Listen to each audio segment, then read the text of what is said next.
We'll bring the meeting of the City of Keystone Heights City Council meeting, Monday, January 9th, 2023, to order. If you would please join me in the invocation and pledge of allegiance being offered this evening by Pastor Brandon Denmark of Trinity Baptist Church. He will also lead us in the Pledge of Allegiance. Let us go to the Lord in prayer. Our Heavenly Father, we come to you, Lord, and we do just begin this meeting. Lord, we begin this new year even by pausing, turning our attention to you, and Lord, just giving thanks to you for all things, and Lord, asking you even for your blessing upon this upcoming year and all that it will entail. And so, Lord, we do thank you for this town. We thank you for all the good people that are in it, for our teachers and, Lord, the schools, the churches, the social workers, so many that I could name that, Lord, we have to be thankful for and what they do for our community. We uplift them to you.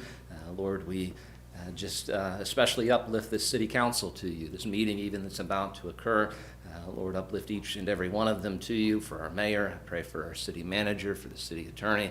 Lord, I just ask for each of them that you give to them all hearts of wisdom, Lord, just minds that Lord, are directed even by you to know what to do, when to do, how to do it, that you give them hearts of humility, Lord, that they would seek what is best for our community, and that through even their differences that they would come to an agreement that is ultimately good, that is ultimately best for the direction we need to go.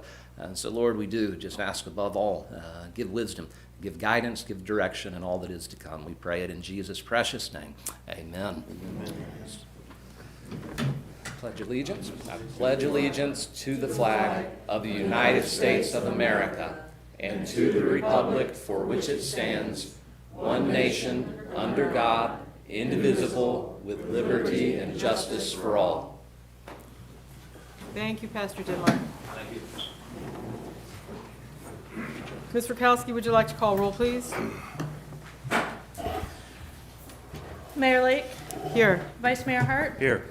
Councilman Tony Brown, Here. Councilman Bobby Brown, Here. apologize, and Councilwoman Thompson. Here. You have a quorum, Madam Mayor. Thank you. We move to agenda item 1A, presentations. Council, would you like to move forward for a few minutes so we can acknowledge and recognize Jesse Shekels of Twisted Oaks Rescue?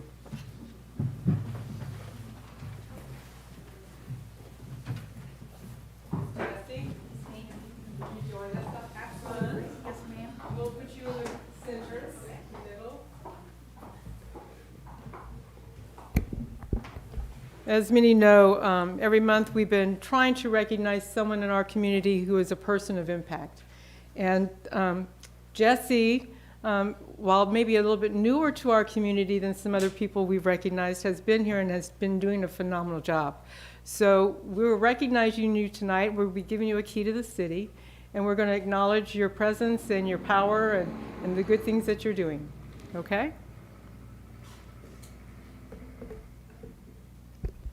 Whereas Twisted Oaks Rescue began in 2018 when Jessie Crowley Shekels and her family opened their home to creatures of all kinds. And whereas Mrs. Shekels has a passion for pets and peoples and works every day to make a difference in the pet community. And whereas Twisted Oaks opened a food pantry called Loki's Lunchbox in 2020 by accepting donations and couponing to source pet food.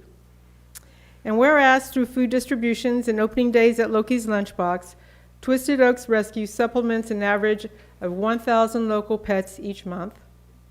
And whereas these donations of food tally over 45 tons of food to date, and whereas Twisted Oaks Rescue arranges spay and neutering, many at reduced rates, and whereas spay and neutering help control the annual population in our community, Jesse Shekels has participated in making more than 1,500 spay and neuter operations in dogs and cats.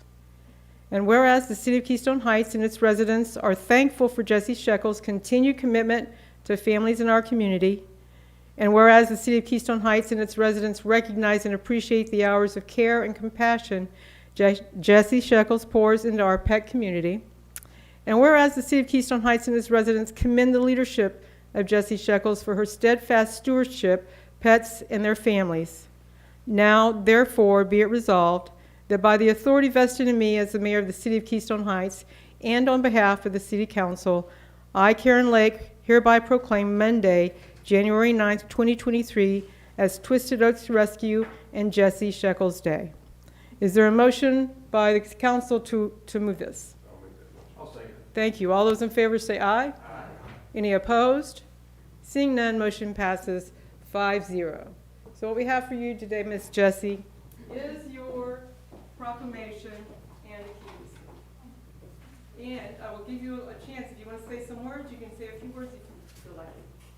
Well, definitely, thank you. I'm a little taken back. But thank you very much. I appreciate it. We appreciate you. Thank you. So, picture.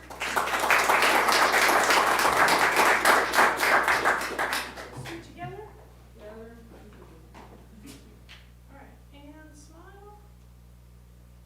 Very nice, thank you. All right. Congratulations. Thank you very much. Appreciate it. Thank you. Thank you. Sorry. Thank you. Thank you very much.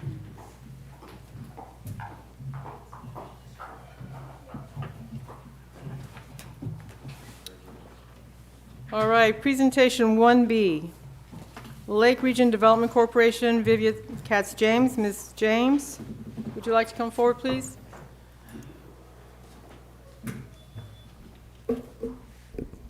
Vivian Katz-James, Lake Region Development Corporation. I'm actually wearing 2 hats. I'm going to have to figure it out. You know how they used to wear the 2 different baseball hats? I'll wear one red and one whatever.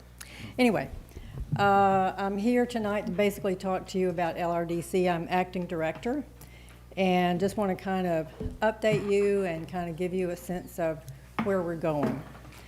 And I want to do that by starting with a reminder of what Lake Region Development is about. We established Lake Region Development to promote the common good of the region as redevelopment becomes reality. So when Black Creek happens, water's going to flow, the lakes are going to come up, and this community can look different, will look different, in a good way, we're hoping. And so that's what we're all about. And I want to just read our mission statement so that I say it the right way. Our mission statement basically is to promote and facilitate communication, cooperation, and collaboration among stakeholders from the public and business sectors to enhance the quality of life in the Lake region through proactive, well-reasoned, and strategic policies, programs, and practices. And I want to say in that, facilitate is the operative word. So what we do is, just as an example, we are sponsors of the Lake Region Prosperity Partners. They meet once a month. I was fortunate to be able to go to the last one. And this basically brings businesses together, and that promotes a cohesive business community and an opportunity to interact and hopefully promote each other's businesses. We're working now on a very big project, we think, the Geneva project. And we're working with the Water District, Clay County, I hope Keystone Heights, and we're going to be working with DEP and others. Basically, the project is going to be, the object of the project is clear out Geneva of the standing trees and vegetation. And we need to do that within the next 2 to 3 years before water actually starts flowing into Geneva. So we're actively working on that. And what we are about is bringing people together to solve issues. And so there are going to be lots of things. So basically LRDC came out of Solo. Okay, so when Black Creek started, through Solo's efforts, Solo is about water and about the lakes. We're not about other things. And so something else had to come about in order to help the community, to bring the stakeholders together, and literally to come together. Whether you're a citizen, whether you're a business owner, whether you're a government entity, whatever. We all need to come to the table and say, what is it we want Keystone Heights to look like in 5 to 10 years? That's what Lake Region is about. And so we're going to be working on that. We met with Smart North Florida. I met with them, Lynn and I met with them this morning. I've had some interaction. They came and spoke with our board, Lake Region board. And so that's an exciting thing to see some of the things that can happen with that. And I am actually, I agreed to be on the board. I agreed to be chairman of LRDC on their board for a year. Well, that was 2 years ago. And with COVID and other things, you know, our start didn't jump off and get going quite like we wanted it to. We're new. And so when our director left us, it's like, no, this because our director is going to change, that doesn't mean the issues aren't still here. And so I am acting director, and I will stay acting director until we decide who's going to come next. So I will come before you on a regular basis. I'm not going to have my hand out to you. You've been generous in the beginning by giving us some capital to get started. If we need your help financially, you'll know it and you'll know why. So, any questions? I only answer nice questions. I'm a nice person. When will you come to the city and give us a plan of what we need to do as a city? Because I know we've talked about, and we can go down to the beach and we can see all of Lake Geneva. And knowing that this water's coming, and like you've said, we need to get busy now. We Right. can't wait. Right. To get Lake Geneva cleaned up. It's going to be probably a costly endeavor, and I wouldn't want to see the homeowners in the city limits have to bail out a bunch of money, but I mean, it's their frontage, so they're going to have a stake in it. Right. Are we going to do some type of educational thing for them and try to get everybody on Lake Geneva involved? I am sure, I'm absolutely sure as I stand here, there will be an educational part of this. What we're doing right now is basically, I started talking about this last year. Right. After the kickoff, when I would be involved in a meeting at the district, I kind of throw that out there. Because I've told you all before, the Black Creek was supposed to, the flow was supposed to be gauged at Brooklyn, at when to turn it off and when not to turn it off. Okay, so the Brooklyn number was elevation 114. Okay, so if Brooklyn reaches 114 elevation, they're going to turn it off in order to allow for a rain event, hurricane, whatever. Right. Okay, so my thing is, I don't think so. You know, you've got Geneva sitting over there that's way bigger than all of that. So the district had not included Geneva in the Black Creek project. Not to exclude it, okay, but to say that was going to expand the budget at a time when they wanted to get it moving. So they were going to make Geneva like a phase 2. So I started pushing that last year. And so we met, I guess about a month ago, officially with the Water District. We've gotten some quotes on getting LiDAR mapping and that sort of thing to see where is the vegetation. What is it going to take to get it out? Are we allowed to? Will DEP let us? So on and so forth. So there are questions like that that have to be answered. And probably 2 years ago, I had one of their staff contact me, and the district was working on LiDAR mapping at that time. So at this meeting a couple of weeks ago, I said, you know, before we start paying for this, do you all have it? So I talked with one of the senior staff at the last governing board meeting last month, and I said, you know, do you have those maps together? Because we asked for them at that meeting at the end of last year. And he said yes, and we need to meet the first part of the year. So that's our next step. So finding out how we go about it. You know, we're going to do drones. What are we going to do? And so the vegetation, if it can be, if it's legal, is going to be removed. And, you know, if it's financially possible. So we got to go find money if we need to find it. We need to hurry up and find out what we need.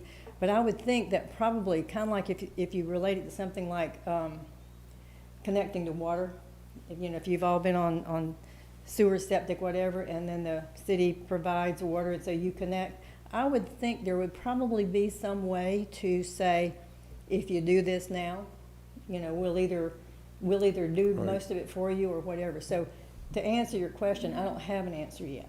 Okay. But I think that will definitely be something, be a part of it. There's a lot of things bandying around because, and I don't want to take more time on your agenda than I need to, but there's if you don't live on the lake, you can have an attitude of the lake benefits the entire community, or you can have an attitude of it's not my lake, I don't live on it. So depending on what we do and how we do things, whether it would be, what is it? I can't think of the lakes down around Middleburg. And it's a chain of lakes. I'm talking Asbury, Lake Asbury. Lake Asbury? Okay, they're a special District. taxing district. That might be a possibility. And if it is, there are things we're looking at because this is not a one-shot deal. The lake community needs to be preserved. The lakes need to be preserved. And I will say, one of the things we try to copy as far as LRDC is concerned is One Lagoon over in the Indian River Lagoon. And they have a fantastic group, okay, nonprofit, but they've got funding to have a staff to go out and seek projects and so on and so forth. They are, I guess, the national estuary, so they get federal funding to operate their business. And if any of you have ever run a business or started your own business, you got to have capital. It doesn't drop out of the sky. And so we're trying to find ways to capitalize it. And one of my thoughts is, and I'll stop with this, we're one of the two major recharge areas for the Floridan aquifer. Okay? The other one's in Valdosta, Georgia. And so if we look at it like that and say, we're important. Now, are we important for federal money or are we important for state money? I thoroughly believe we're important for state money. And so we have some senators that we know and love dearly that we're going to be talking to them about that. Is this something that we can seek, so that when Vivian goes away and other people go away, this is still sitting here and it's being, this community is being preserved. Right. So, Thank you. Thank you. Ms. Rakowski, are there any public comment cards? I have Miss Linda Jones. Ms. Linda, would you like to come to the podium and just state your name for the record? Good morning, I'm Lindy, or afternoon, evening, I'm Lindy Jones. I apologize. I'm with Community Church of Keystone Heights, and we have several of the team members here today, Lexus, Amy, and Janet. So I'd like to just take a moment and thank the council members, the mayor, and the city manager for all of their tireless efforts in our beautiful town. We have a really special place in Keystone Heights, and I wanted to just share that. Community Church in 2023 is 100 years old, so we're excited to be celebrating our centennial. The purpose of being here today is twofold. So I'd like to share with you event information and things that are going on. We want to invite all of you to come to our events and be a part of that. And also I would like to ask for support and a proclamation. So Community Church of Keystone Heights, our events include participating in the 4th of July parade and the Christmas parade. We're gonna have a big full day celebration September 10th. So mark your calendars and please come for that. So during our church services, both of our services, we are gonna focus on the rich history of Community Church, and then that evening we'll have a dinner celebration that night. So Community Church of Keystone Heights was instrumental in helping establish Lake Area Ministries. So prior to LAM, the church had a food bank. LAM organized the food bank efforts with multiple churches to feed the community. CCOKH has been involved with LAM for over 45 years, providing financial and volunteer support. For over 25 years, the church has provided a safe alternative at Halloween. So CCOKH had a Hallelujah party with games and treats for the community. We don't currently do this anymore, but we did do that for 25 years. So for 20 years, the church has served the community through a school providing alternative education. And we no longer have the school now either, but we did that for 20 years. Since 2010, CCOKH has been doing back-to-school backpacks and support. This event provides clothes, shoes, coats, school supplies, and other needs to local children. And this event serves anywhere from 200 to 300 of our local children annually. So let's talk about Rummage for a minute. Our Rummage not only provides a place for you to drop off any unwanted items, every other month it provides affordable shopping solution for hundreds of locals who may not otherwise be able to afford clothes, shoes, household items, such as appliances, and all these items are at an affordable cost for everyone. We started Rummage in 1980. Every year, CCOKH provides support to local ministries. This year, over 55% of our budget will go into missions and ministries. So I might not have a full list, but this is a big list here. So our children's ministry is Kingdom Kids program, which is Sundays and Wednesdays. Also, our youth program, which is Wednesday night, adult Bible study, young adults, small groups, women's ministries, the Rummage, back to school outreach, which happens annually, annual group trips to the Holy Land, Samaritan's Purse Operation, Christmas Child Shoebox Ministry, Dynamic Worship Ministry, National and Global Missions Ministry. We also give money to missionaries around the world, hands-on community outreach. So our request today is that you join us at our events. Please come and be with us, most especially September 10th, but any other time that you like. And we would like to request for input from everyone as to what you might be able to provide in the way of support and ask for a declaration. Thank you for your time. Thank you very much. Can I make a suggestion? You have the chairman of the Heritage Commission sitting behind you. Yes. You have the secretary of the Friends of Keystone Heights, which is basically planning our centennial in 2025. But at a last meeting, the subject of your church came up from a historical standpoint. Great. So I'm going to suggest that before you leave, you might want to network with those two people and exchange information at least. We already have team members that have gone down and met with Vichy. She does title work for Right. the county, and then gone down and pulled some of the big plaque Right. books so that we can get a plaque. The church can get a plaque from the Heritage Commission. Well- So we hit a roadblock with being able to track back all of the chain of title for the church, and that will be revisited once we can gather some more information. But I guess what I'm leading up to is we are, this corporation that has been formed is going to be doing our centennial celebration.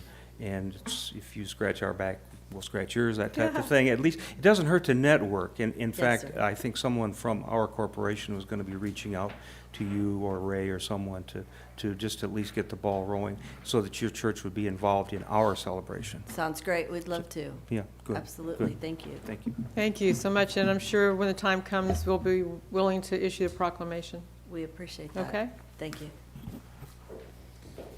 Next, I have Miss Carrie Collins. Ms. Carey? Hey, good evening. Short and sweet. I dropped off the application today for the Freedom 5K for the 4th of July. So I didn't make the agenda, which is completely fine, but if I happen to not be here February, or maybe it comes up, just know that it's going to be the 4th running of the race, same route. We're excited about this year and all the activities and the vendors and whatnot, and the fireworks. So we've aimed it on the date of the 4th, which is when the fireworks are, is what I've heard. So just kind of wanted to throw that out there in case I wasn't here when it came up, y'all know. And then I'll be here at the end if you have any questions. And then just another brief thing since I'm up here. I know that at some point the tennis courts are probably going to be resurfaced or redone or whatnot, but when they redo them, if they could pickleball line them, like that would be awesome.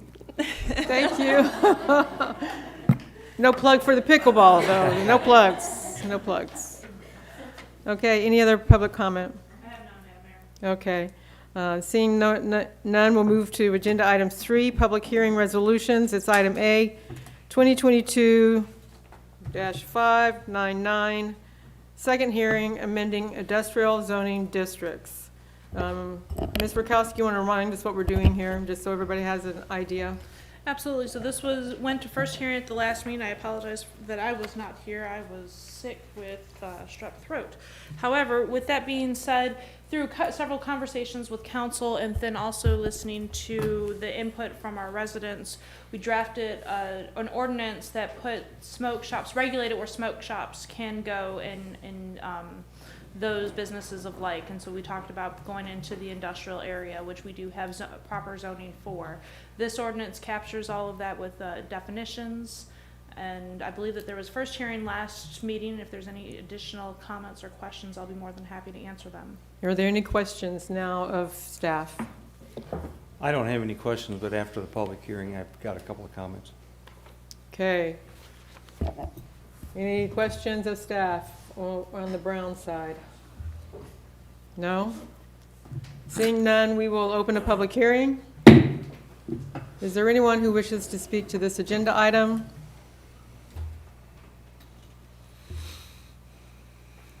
Seeing none, we'll close the public hearing. We'll bring it back to the dais. Is there a motion to read by short title? I'll make that motion. I'll second it. Thank you. All those in favor say aye. Aye. Any opposed? Seeing none, motion passes 5-0. Mr. Commando.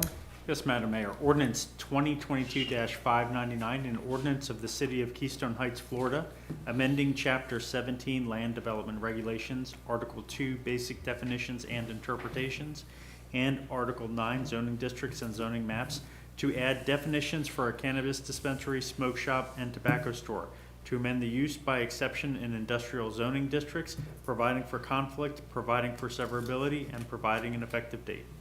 Thank you. Is there any additional comments on this particular hearing? Seeing none, is there a motion to approve? I'll make the motion. Thank you. All those in favor? Aye.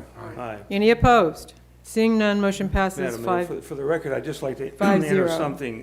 When you go to the ordinance itself, the uses that are described are more of an industrial nature, but there is a catch-all that refers to, let me find it.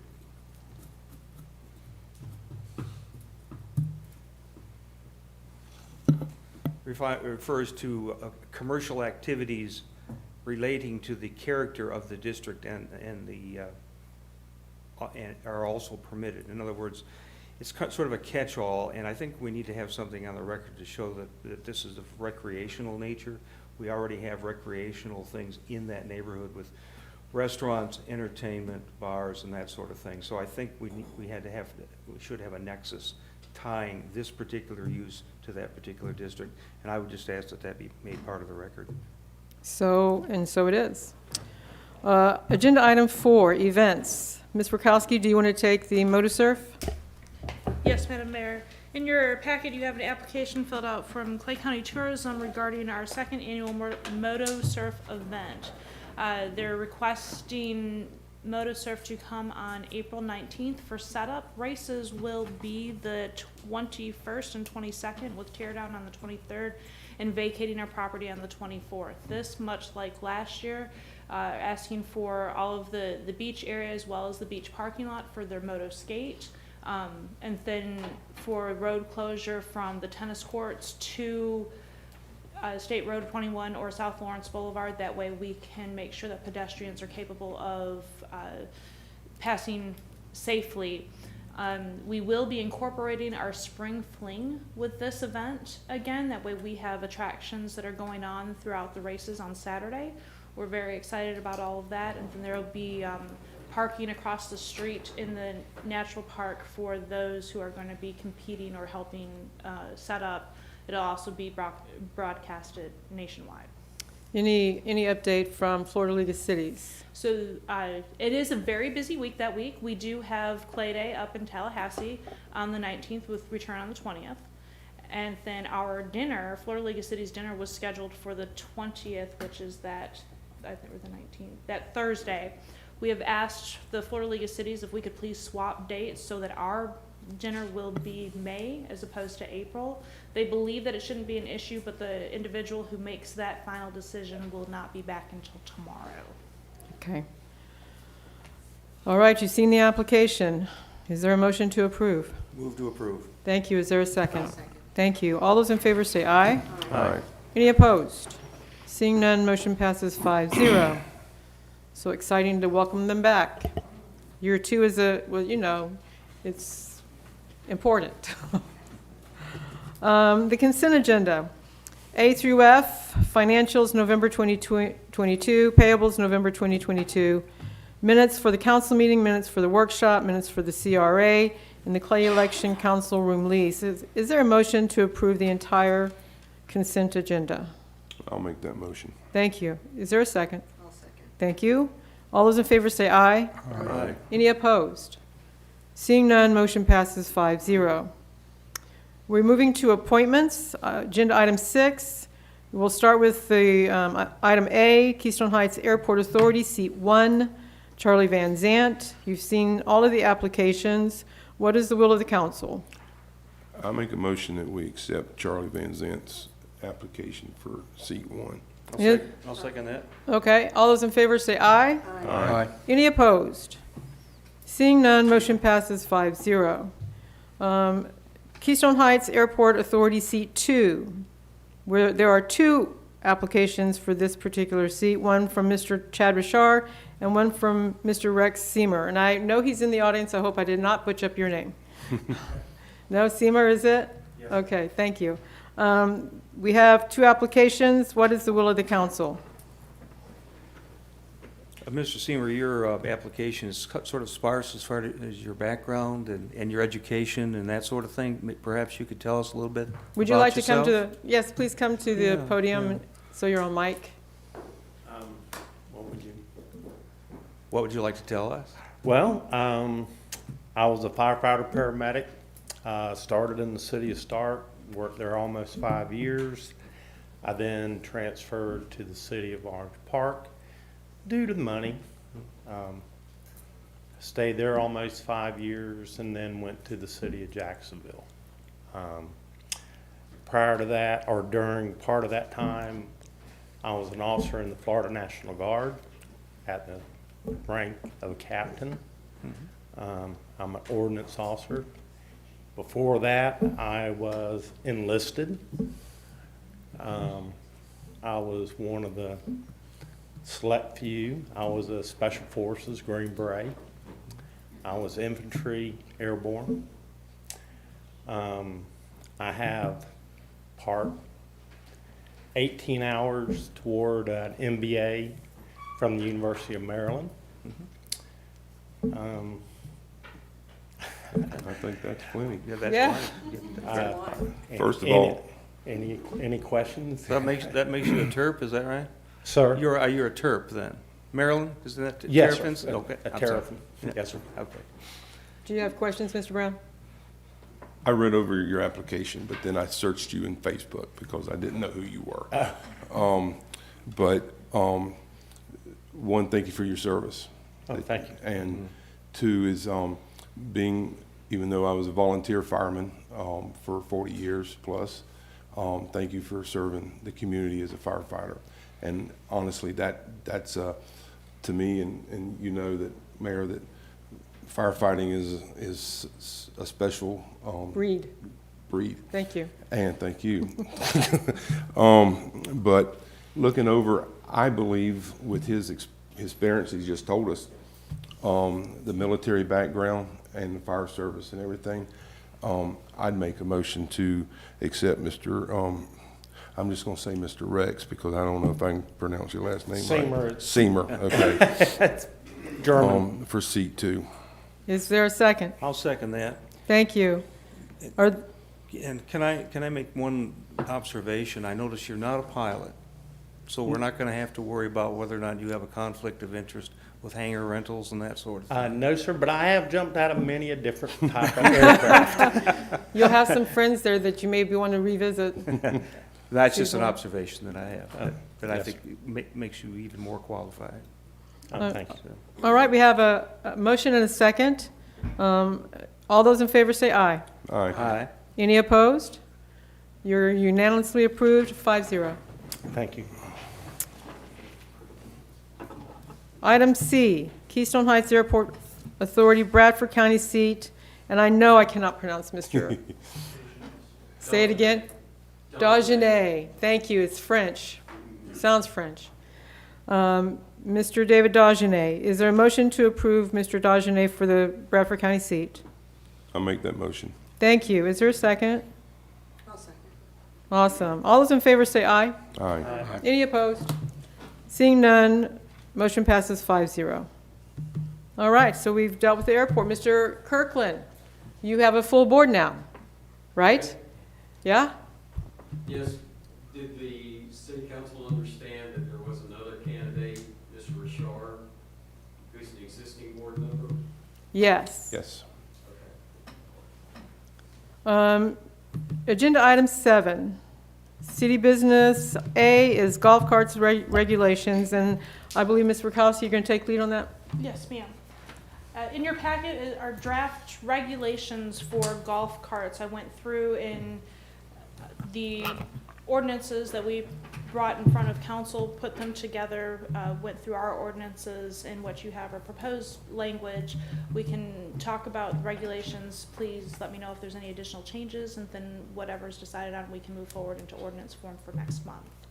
Okay. So with that being said, we took the state regulations of what constitutes a motorized vehicle, the regulations, age restrictions for driving, speed limits within the area, what they're able to go, and compile them into the ordinances that you have, or the regulations that you have in front of you tonight. Are there any questions of staff? Mr. Hart, do we want to start with you? Yes, it has to do with the speed setting, and basically you're defaulting to the state, it appears. No, you're not. You're 25 miles per hour maximum. The state default for city streets under section, 316.189 is 30 miles an hour. Going to our code of ordinances, I see that at least we've codified only 2 speed limits. One is Nightingale, which is 25, and Sylvan Way, which is 30. Now, perhaps the codifier overlooked something. I can't believe that we don't have more regulations. But I think before we do something in final, I think we need to determine where do we go from here, because we may have to go in and put new speed limits, dropping them from 30 to 25. The easy solution would be to just make it 30 rather than 25, but that would be something the council would have to determine. Mr. Commando, do you have an opinion? No, it's your decision as to what you want to do. Either increase it to 30 or set speed limits throughout the city to 25. Or just default to the state, which is 30. Yeah, And the default to the state was the 25? 30. 30. Would that would not affect Pecan Street, where it's 15 because of the school, and that's all of That's only when the Pecan. lights are flashing. So No. All of Pecan is 15 miles an hour, from 21 Yeah. all the way to the city line, if I'm not mistaken. That's why I think the codifier didn't pick up a bunch. We only show- did that a Yeah. long time ago. Right. That whole street is 15 Yeah. all the time. Yeah, so And I think Peach that would, isn't? Wow. Okay, I did not know that. That's new information. And that might be within a different code of the school zone in the ordinances. We'll have to check that out. But if the council would like to reduce or make all speed limits within the city limits of 25 miles an hour on residential streets, or up to 30 miles an hour per golf cart. I like 25.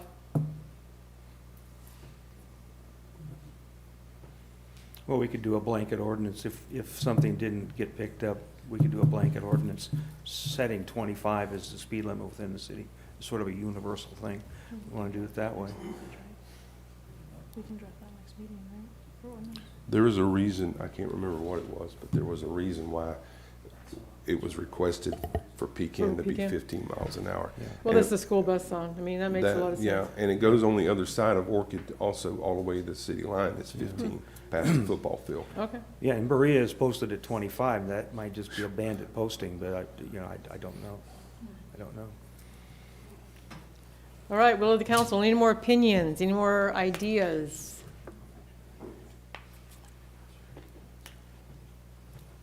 Ms. Is it- Thompson, Mr. Brown. Is there going to be something about the, like, lights at night? Yes.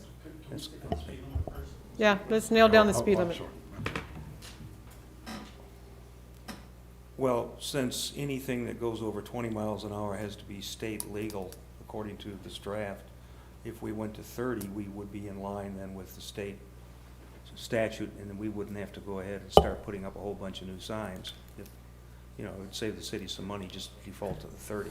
Do you have any idea how many signs that would be, Ms. All Rakowski? of our, most of our speed limit signs right now, in the residential areas that are not FDOT roadways are 25. Okay. So So- I'm not entirely sure where that got missed in the codifying process or how Yeah. that ended. That's before my time. But May I need know- to track that down, because if we're primarily 25, I would be in favor of 25. Yeah, I mean, I can just tell you from being a resident inside the city limits, I would be fearful of increasing the speed limit on our residential areas. Yep. And we, I would too. outside of Commercial Circle and Greenway, we have no residential, or not, we don't have any non-residential roadways that aren't incorporated with FDOT plans. And for good cause, we can lower that as low as 20 under state statute. We can go 20. yeah, I don't prefer 20. I like 25. It's a happy medium. And the signs are there. Yeah, because anything that's going to go over 20 miles an hour is going to have the headlamps and all the other stuff. So that's written in the ordinance. That is. On the Brown side, what do you think? You're good with 25? I'm good with 25. All right. Are you good with 25? Excellent. We have consensus. Mr. Brown, your question? Just about the lighting. I think we just answered that. If any, You did. thank you. All right. Any other questions? Any other questions? So the will of the council then is to ask staff and council to move forward and write an ordinance based on what we discussed this evening. Is that the mood? Yes? It's my mood. And if need be, do a blanket ordinance covering all the street in the city at 25, just to clean it up. Are y'all okay with that direction? They're writing feverishly, but they're not nodding. Yes, okay. No, moving to y'all. All right, moving on. 7B, solicitation regulations. I believe this is your item, Ms. Rakowski. I wanted to brief the council. We had an incident last week, or not an incident, we had solicitation, roadside solicitation that was happening on the corner of 21 and 100 last week, where I had received several phone calls to the building as well as several visits. I did have conversations with our sheriff's office, who did send a deputy down to make sure that they were abiding by all the laws and regulations that they can address. But I wanted to brief the council and let you know that our ordinances right now do not stand as far as requiring the identification, showing where they're from, and making sure that it's a 501c3, it's an organization. We are working with the county and frankly our state legislators on what laws we can pass, and as soon as we get that, I would like to bring that to council so that we can adopt them as well, if that's a consensus of council. I believe you have it from me. I don't, You've had it? Yep, I'm good. Me too. yes, Mr. Thompson, Mr. Brown? Okay. And I do applaud our sheriff's office that they were here with some of the complaints and did handle them appropriately. So they did have our backs at this, but it's a very interesting time right now as we're between regulations. Okay, so you have your new set of marching orders. Strategic Planning Ecotourism Plan DEO Grant Update, Ms. Rakowski. Yes, Madam Mayor. As you're aware, we were awarded a $42,000 grant from DEO last year to work on our ecotourism parks master plan. That contract has not been fully executed from the state. However, we are working behind the scenes with our engineer just to do resources on what we have in the city limits. I'll be doing a walk around with our engineer this week on Thursday, what amenities that each park offers, where are our parks at, what we have available, and what condition that's in. The plan moving forward will be to hold 2 community-wide workshops to get community input, what it is that we have now that they are in favor of, what amenities such as a pickleball court or a splash park or that they would like to see, what our businesses feel are going to be able to attract the most to help with the ecotourism side and bring in visitors. And then once they collect that data, we'll have a council workshop so that you can get into the more of the nitty gritty of how to compile priorities. You hear from the residents what your thoughts are, what your constituents bring to you, and then as funding becomes available, what our priorities are going to be. So that will be within the next couple of months, as soon as we get the executed contract and the state says we can go ahead and start spending that money. Okay, sounds great. Anything else? Any comments from council? Seeing none, item D, 2023 City Hall meeting schedule. Ms. Rakowski. This is just a calendar of events for our city council meetings, our airport authority, the heritage, and then closures for City Hall.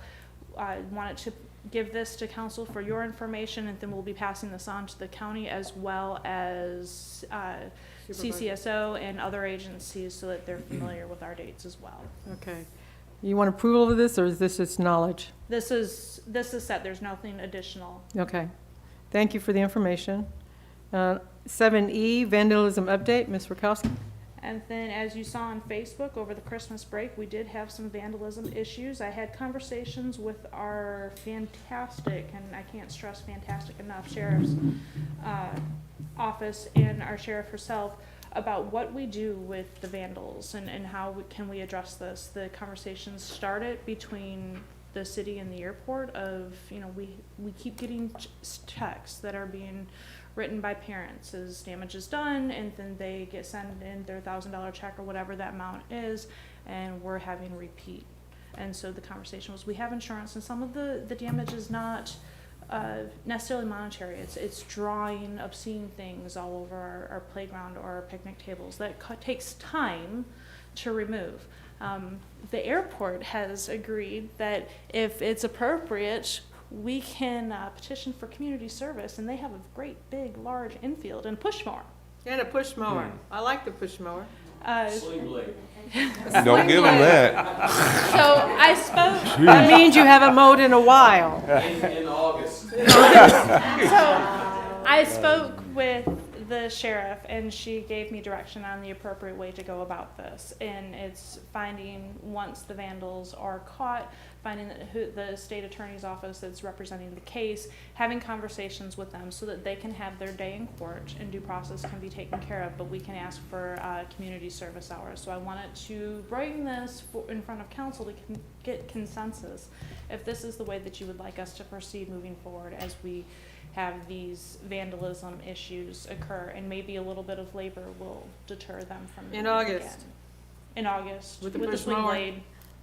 Is Clay County Youth Court still operating over in Green Cove? I am not entirely sure. Where, yeah, but is it, because that's a peer review, and probably you'd have younger people being reviewed by their peers, and they have jurisdictional powers. They have powers of a court, I believe. And that would be all part of the conversations with the state Okay, attorney's I'm just office. throwing that out. Yes. Yeah. So that would be, So let me run to council. Are you okay with her doing some more research and bringing something more concrete back based on push So the- mowers and lawn mowers? the question would be is if, as we have these vandals occur and as they are caught, if you're Litigated, yeah. okay with the city approaching the I'll start state with attorney's office for community service hours. Mr. Brown? I'm good. I'm all for it because statute of limitations is already over.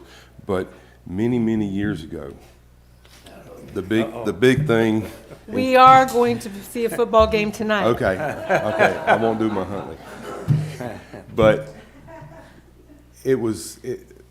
some teenagers did some stuff, that they shouldn't have, and the principal brought down Ed Alston, which was the state attorney for this district at the time.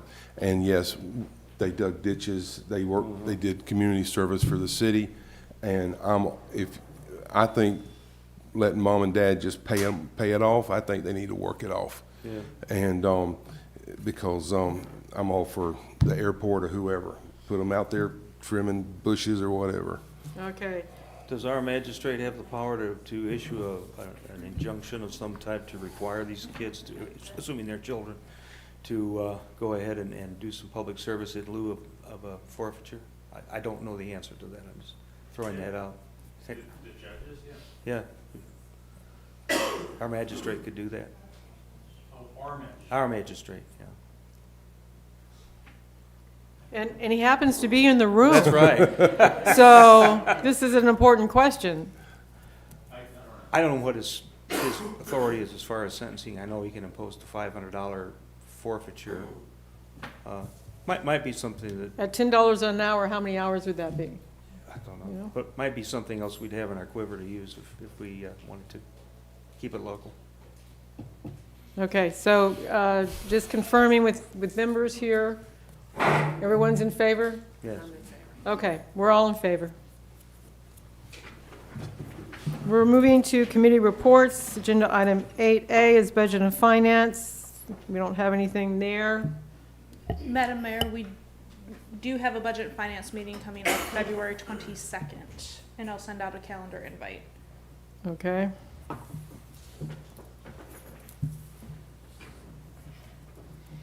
Growth management, Mr. Hart. No report. Thank you. Mr. Kirkland, Keystone Heights Airport Authority. Would you like to come forward? Good evening, Madam Mayor and council members. First of all, special thanks to all the applicants who applied for the vacant seats that we have on our board.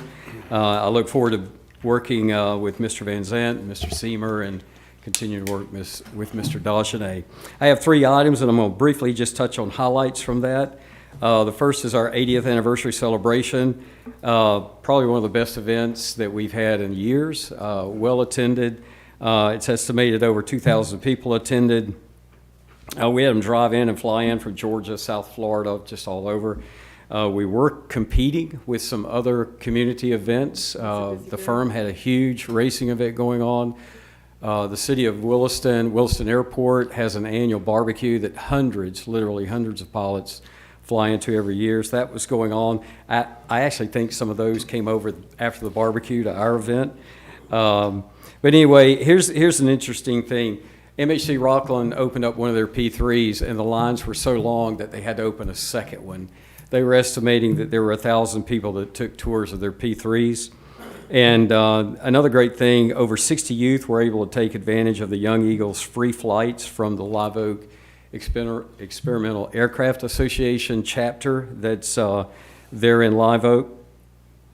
Great weather. Santa Claus made his arrival and appearance. It was just a great day. We continue to receive on social media and people making calls to us about just how much they enjoyed the event, and they want to do it again next year, which is, we tell them, okay, we would too. A lot of effort, some funding and other things, but great event. The second item, the airport, we've began our first FAA FDOT Spaceport and Aviation project for the year. It's a taxi lane rehabilitation program. It's $1 million. That's basically going to run through July. We're also upgrading the lighting on our secondary runway 1129. That is also being funded, 100% funded by FDOT, and that in an amount of about $300,000. So those projects are starting now and will be going on at the airport. The last item I have is an update on the environmental assessment. We kicked this off back in June of 2020 with COVID and all the other issues going on with the FAA and them finally getting into the office to work. A draft environmental assessment for proposed facility and infrastructure improvements at the airport is available for public review and comment. This is something that the FAA is required to do. So public comments are being accepted through January 16th, 2023. A hard copy is also available for inspection at the airport as well as the Bradford County Public Library. This notice was published in the Bradford County Telegraph as well, December the 15th. And that's all I have. Excellent. Any questions of Mr. Kirkland All right, thank you so much. All right, you're welcome. Ms. Rakowski, anything from planning and zoning? I have nothing new to report. Number one question is that Popeyes has submitted all of their paperwork and are permitted through the city, and so they're moving on to the county. All right, progress. Ms. Rodenroth, would you like to come forward? Heritage Commission, welcome. Congratulations on your retirement. Yeah. 52 years. That's pretty crazy. Thank you, and thanks so much for tonight. Before I start in adding into the situation with the juvenile situation, as an Abbott specialist, I supported the drug court for Duval County for a couple of years and was witness to how they handle juveniles. It have drug-related many times, most of the time, but also involved community services as part of their penalty. And it's pretty amazing what happens when the parents basically don't have a lot of control and power when you have to handle it over to the courts. But any input you want from what I experienced with that, be glad to help out with that, because it's a pretty amazing program. To the Heritage Commission, we did not have a meeting in December, that's right. But we did create these 40 wreaths for our very special businesses downtown. It was really an awesome workshop, had some amazing volunteers to help create them. And we placed them, I think, the week right before Thanksgiving. The businesses were overwhelmed with generosity for what we did. They just could not believe it.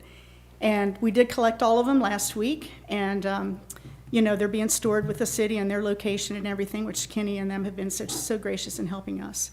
But overall, an outstanding project, and I look forward to more projects for 2023. We have our meeting next week, and already have ideas for what we're going to do with our budget for this year. Excellent. Any questions? No, the wreaths really were very beautiful, and so to all the volunteers who spent time on those wreaths, thank you. Yeah, it was funny. A few folks were like, "Oh, we don't get to keep them?" No, I said we're going to fluff them up and make them all pretty again next year. There you go. You get them back. Yeah, right? Get 'em back Well, thank you better. very much. Thank you. Council comments, start with Mr. Hart. The Friends of Keystone Heights Corporation had a very good meeting the other day. In fact, we have the co-chair of the corporation here, Carrie, and Debbie is here as secretary. Charlie Van Zandt is the new president of the corporation. We've got a very, very good team. The reason I'm reporting it here is because the city has pledged to help the corporation financially towards its current goal, which is the centennial celebration.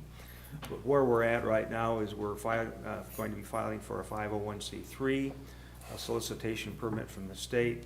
We have amended the Articles of Incorporation to incorporate language that the Internal Revenue Service likes to see. The corporation is very active. We're going to have another meeting of the directors in 3 months, and as the date approaches or the year approaches, we're going to shorten that time. We're also going to be forming a speakers bureau to go out and talk to all of the community organizations, give them some information. Not necessarily ask for money, but ask for manpower and that sort of thing. So it's very active, it's in the works, and we've got, and I say we, I'm not a board member, and I shouldn't be, but we as members have a very good organization going. And I want to thank the people that are involved, and that includes David. That's all I have. Excellent. Ms. Thompson? No, Happy New Year, everybody. Mr. Brown? Not tonight. Mr. Brown? Oh, yeah. Two things, just two things. Carrie mentioned the pickleball court. It was great to see a bunch of graduates from Keystone High School during the holidays out. Yes, that was pickleball. fun. They were out there That was even when fun. it was raining. But the other thing is I had the privilege of serving dinner during the holidays with the ROTC.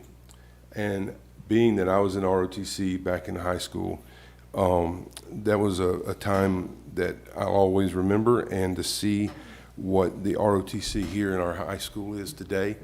And there's a lot of young people, and Santa Claus even showed up, and he had a blast. But we're all Keystonians, whether you've just moved here or not, but we have an excellent high school and elementary school that, in a lot of programs. And if you're not helping, supporting them coming out to a ball game or whatever, you need to think about it and support our kids. Thank you. Okay, excellent.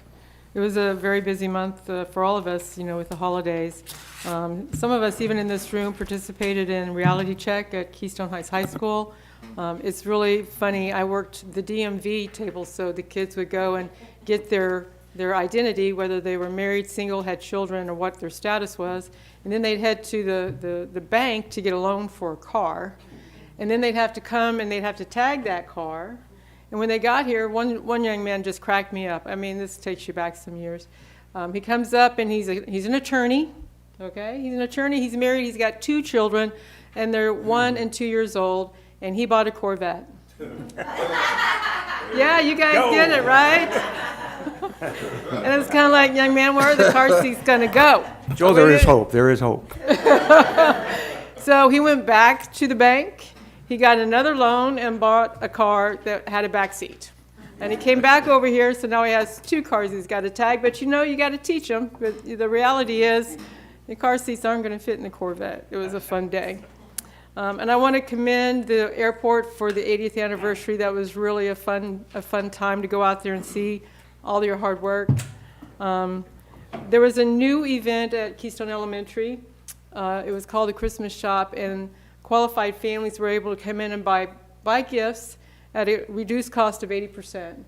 And so, we had families of 5, 6, 7 children come in and buy gifts, and that made it really affordable. And so we hope to get that group back in there again. Holidays Helpers, I don't know if you've been following them out of the Catholic Church. They have done an excellent job providing for kids. I know I talked to the bike guy, and he was refurbishing 41 bikes for Holiday Helpers and then delivered them to Holiday Helpers, and they were able to give those bikes away to kids who wanted them. So thank you for them. I want to thank staff for the excellent condition of the cemetery for Wreaths Across America. I love that event. It's usually very cold.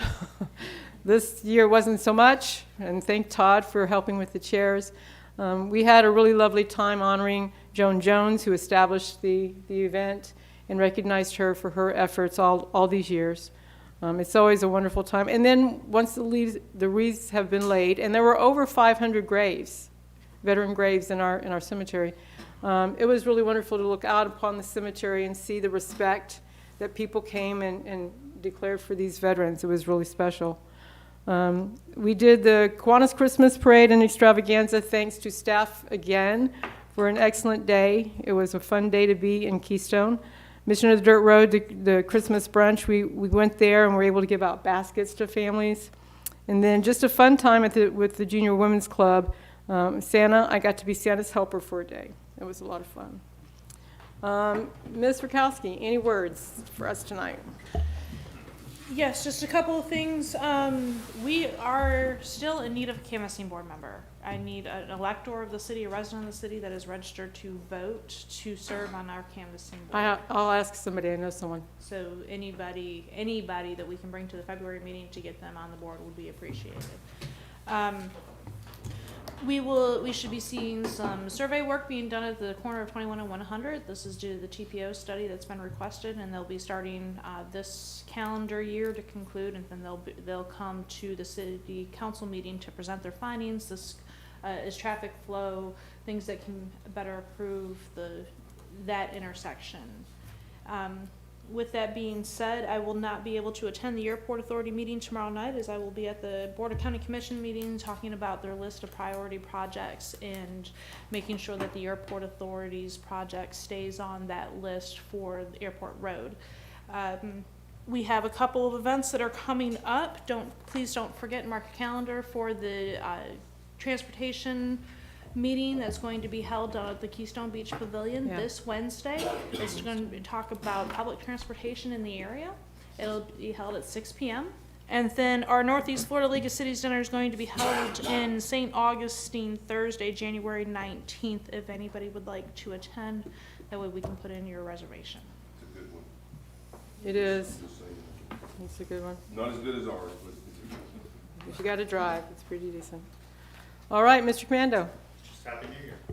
Thank you. Anything else for the good of the order? Any words of wisdom from our people in the audience? Seeing none, meeting's adjourned.